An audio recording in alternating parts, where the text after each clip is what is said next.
Welcome to the Gavel. I'm Linda Akibi.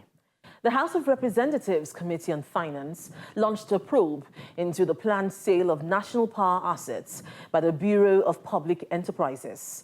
At the commencement of the hearing, the committee queried the take-or-pay agreement signed between the federal government and Azura Power West Africa Limited, which stipulates that Azura is to generate 450 megawatts of electricity at a cost of $33 million monthly. The committee has summoned various government officials and heads of agencies to give more details of the agreement, which they have said is not favorable to the country. It's the continuation of an investigative hearing by the House of Representatives Finance Committee on the planned sale of national power assets by the Bureau of Public Enterprises. At the hearing a week ago, the committee queried the $30 to $33 million per month pool call option agreement reached with investors on the Azura power plant. The agreement stipulates that Nigeria is obligated to pay between $30 to $33 million monthly to Azura for power generated, whether transmitted or not, through the national grid by the Transmission Company of Nigeria. However, committee members had expressed displeasure at this agreement and invited the Transmission Company of Nigeria to appear on Monday to give more details of the contract. But the managing director of the TCN was a no-show at the hearing. It's rather unfortunate. The MD will have found it worthy to even come here and take permission, maybe after consulting with us. In the absence of the managing director of the TCN, the committee questioned the representatives of the TCN on the volume of electricity evacuated and transmitted from the Azura power plant. Can you confirm if the 450 megawatts we signed with Azura has been produced and delivered to the grid on a monthly basis? If you convert what they have been giving in the monthly basis, it has not been giving us exactly what was signed. This document you gave us, there's no month that they have met 450, no month. You can refer us to a month where they met 450. Committee members were displeased at the computation of figures in the written presentation by the TCN management. Now, see, did you sign the agreement? This agreement, is it megawatt hour? So that one, sir, if you calculate it, you know. Oh, God. Oh, God, we will have to send you away and ask your MD to come here. Because you are not following us, you are not helping us. The chairman of the committee also expressed concern that the federal government, through the Nigerian Bulk Electricity Trading PLC, failed to reach formal agreements with several power companies, but signed a take-or-pay agreement with only Azura Power West Africa Limited. Each time you are signing a connecting agreement, is it megawatts hour? No. So it's in what, sir? It's in megawatts. So I'm asking you, sir, yes, how many megawatts have you taken from Azura? Did you take in 2017? This one can be taken averagely, sir. If you convert it, that one will be about 2 megawatts. That's what I'm asking you now.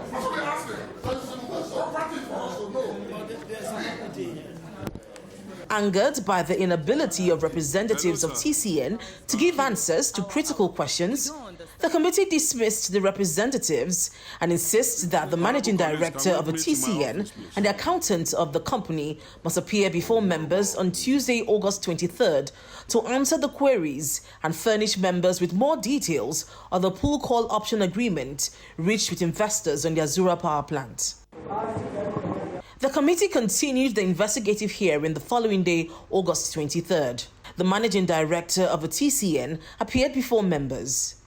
He blamed the inability of Azura to supply the 450 megawatts of electricity to the national grid as agreed on insufficient funding by the federal government to complete the Azura power plant project. That line that was meant for you to, that line that was supposed to be constructed by you to evacuate the power from Azura, that line has not been completed up to today. But here we are. We are taking power now, according to you, from Azura, using another line. Something Oshobo, you said? Abi? Benin Oshobo, that's what you are using to take the line. And I asked you a very vital question. The Benin Oshobo was meant to take 600 megawatts to the people. There is no way, and I asked you, please clarify, that Benin Oshobo can take 600 plus 450 at the same time. It can carry 600 megawatts. That's the parameter of the transmission line.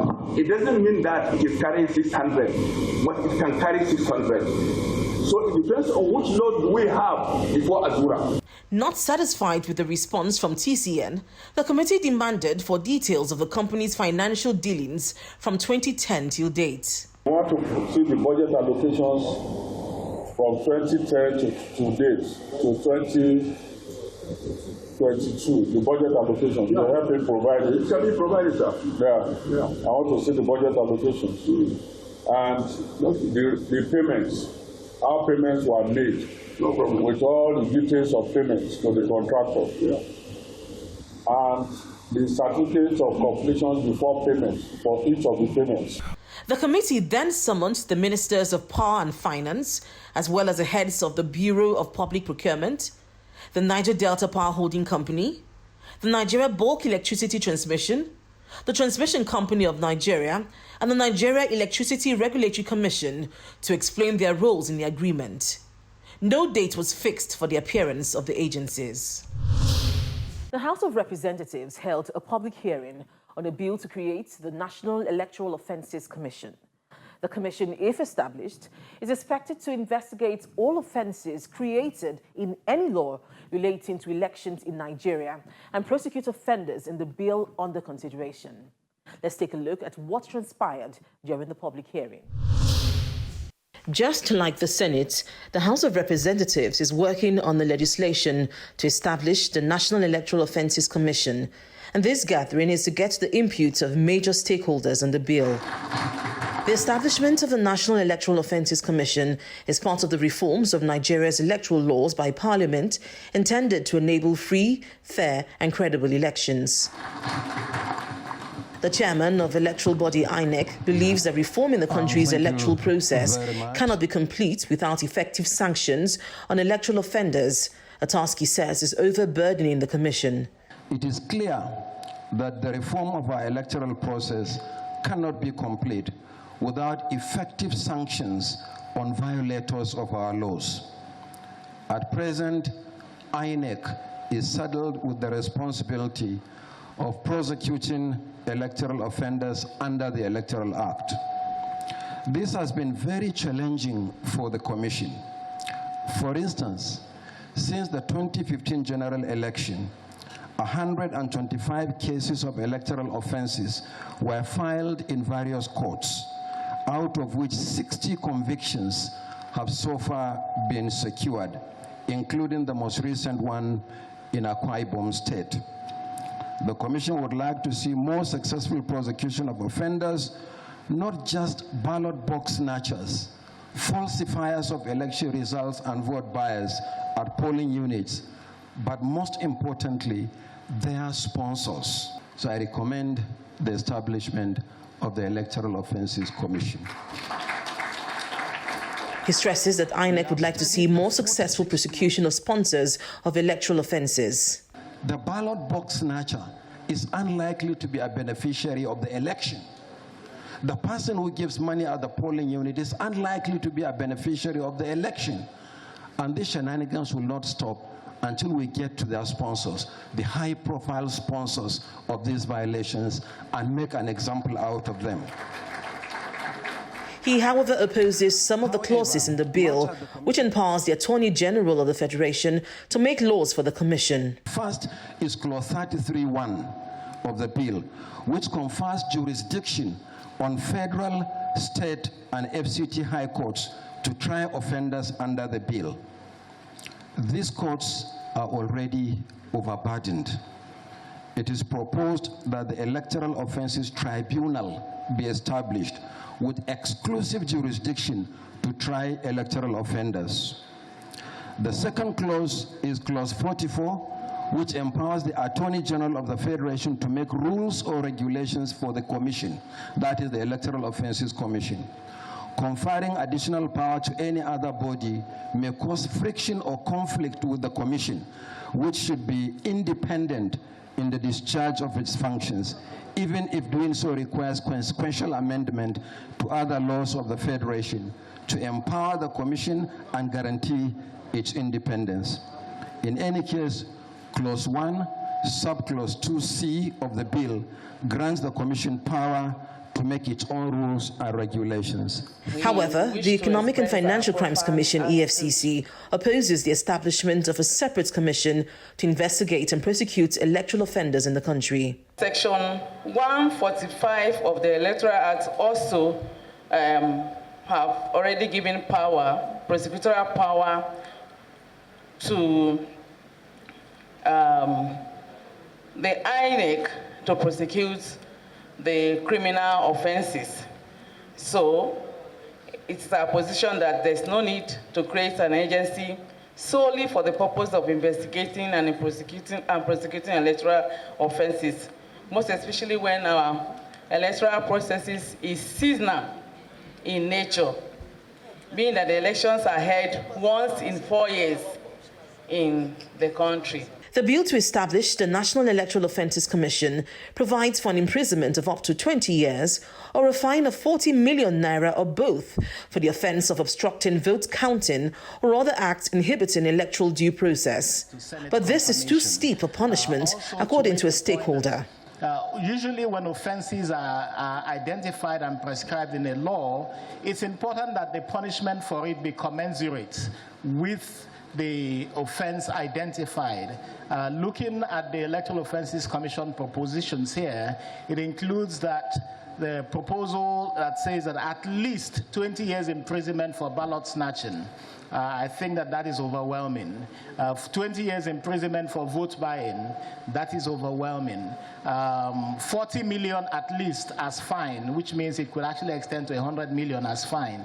The chairman already said that the persons who are sponsoring this may be lurking somewhere in the shadows. So those ones who are running around and snatching ballot boxes and paying out the money certainly cannot afford 40 million to pay as fine, and their sponsors are going to hide and disappear and leave them to bear the brunt of it. So we think that the offenses should be commensurate with reality. It will even make a judge to impose that sentence rather than think how unjust it would be to impose such huge fines or imprisonments on offenders. I think those are a few things to point out, but really to commend the chair of the House of Representatives Committee, Honorable Aisha Duku, as well the chair of the INEC committee in the Senate, the Senator Gaya, for the work that is being done. It is now a question of timelines, and the hope is that, as the chairman has pointed out, that this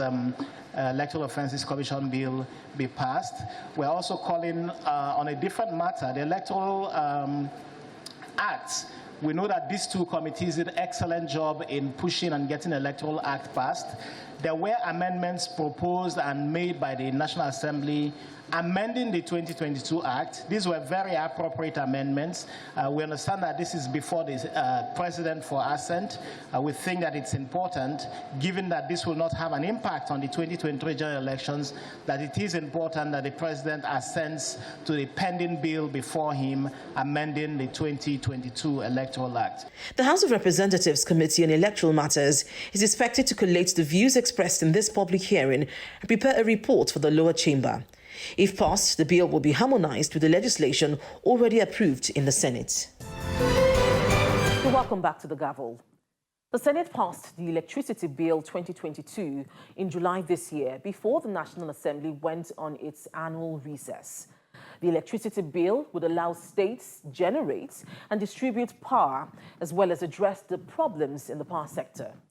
There are several provisions of the bill, namely the proposed legislation would allow states or individuals with capacities to generate electricity, and state governments can license people who intend to operate mini-grids within the states.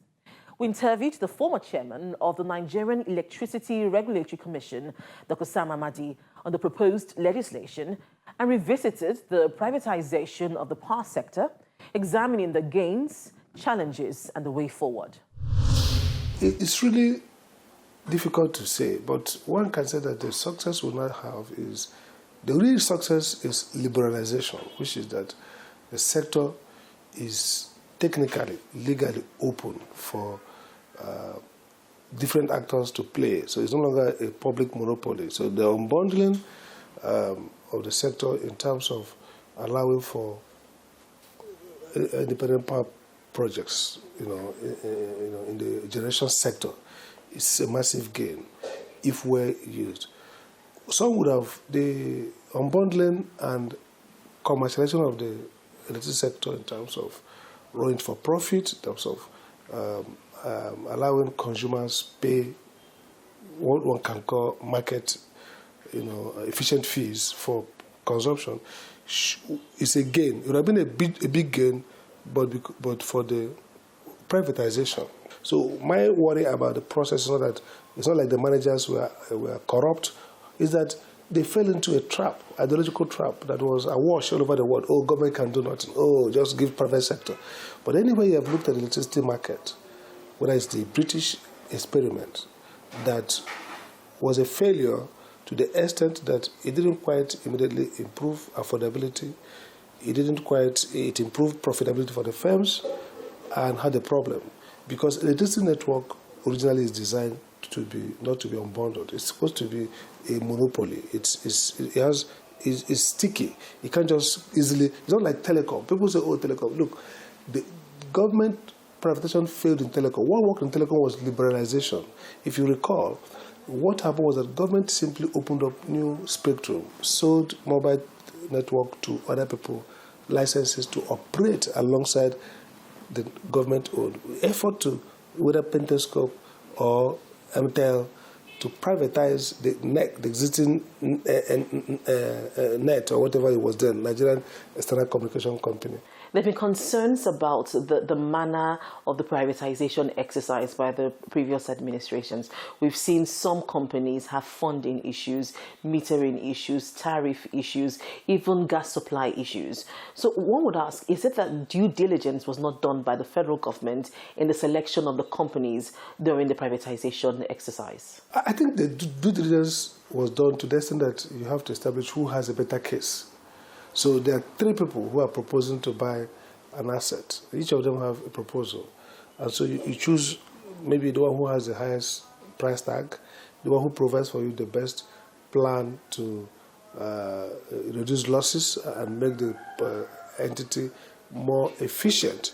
But the question is, these three, you're choosing the best out of a mediocre class. So the first issue is that, look, it was not possible, and we were advised about this, for you to have top-class power electricity companies come to Nigeria and buy these 7 assets at a time. It's not possible. You don't have that market. Up until we came on board, there was no audited accounts of these entities. We did the first audited account of these entities. To today, there's also no scientifically verifiable commercial customer base, customer numbers. So it was not really a going concern to attract the quality of power companies that you need, that should be around to drive up efficiency. So in a sense, due diligence was conducted. But the really bigger question is this. You privatize when you didn't have a strong entity, and therefore you didn't have a good enough market. You didn't have the rules. In fact, NEC came in re-operational. In 2006, it was truncated without commissioners. By 2010, we are back. And by 2013, we have sold the assets. So only 3 years, really.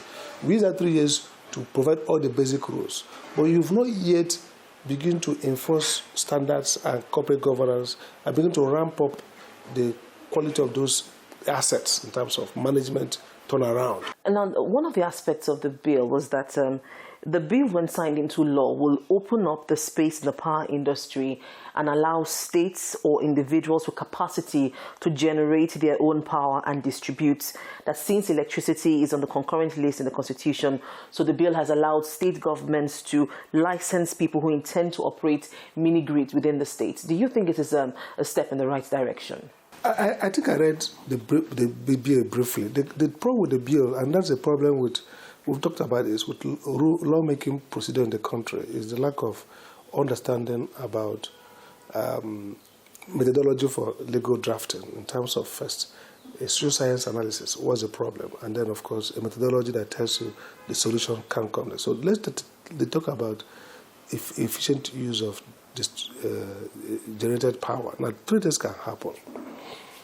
By regulation, we have the embedded generation regulation that allows discos to source more power through embedded generation by embedding those in the network. Two, you have the eligible customer regulation that NEC has also, allowed, which means some generators can sell outside the disco areas. Okay, sell excess power to industries, to other large consumers that are called eligible customers. The bill also gives legal backing to renewable energy. What legal backing? I mean, look at it. It's just funny. Just mismatch. Put nice things. Good.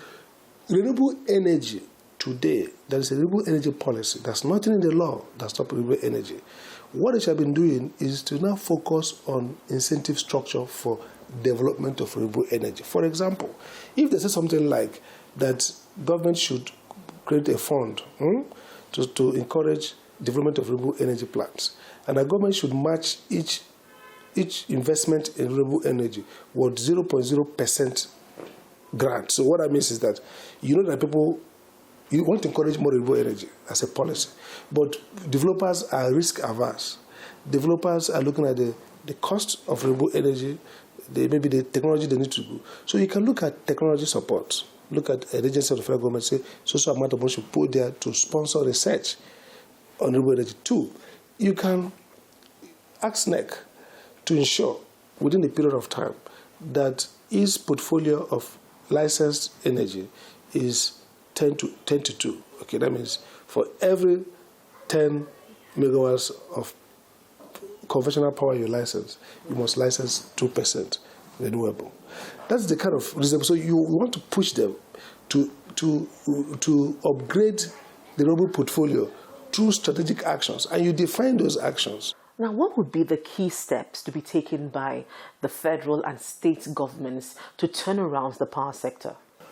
I have a short and medium term and long term. First short term is I think there's need for a real task force. Jonathan had the task force on power, which people criticize them, but it has a lot of sense. It makes a lot of sense. Why do I say so? One, there are two problems with the sector. One is project management, getting things done, basic competencies in delivering on task and on time. Take, for example, the fact that labor union switched off the light.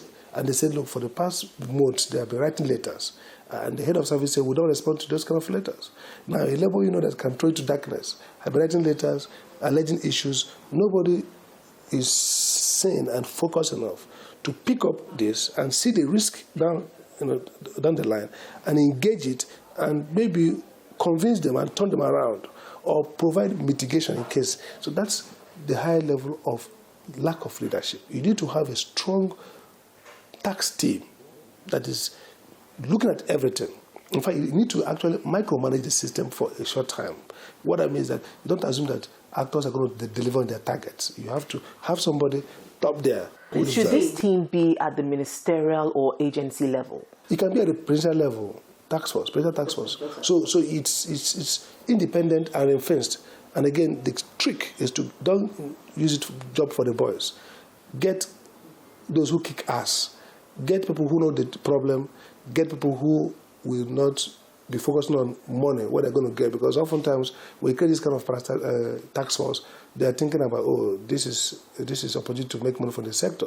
We need to sit back and constitute a small tax team, brain trust, to review the policy, the NEP, the National Electric Power Policy, and the presidential task force on power, the presidential roadmap on power, and the reform generally. Now, this is where we call it a day on this week's edition of The Gavel. If you have any views on any of the issues discussed, please email us on thegavel@channelstv.com. Thank you for staying with us, and see you again next week.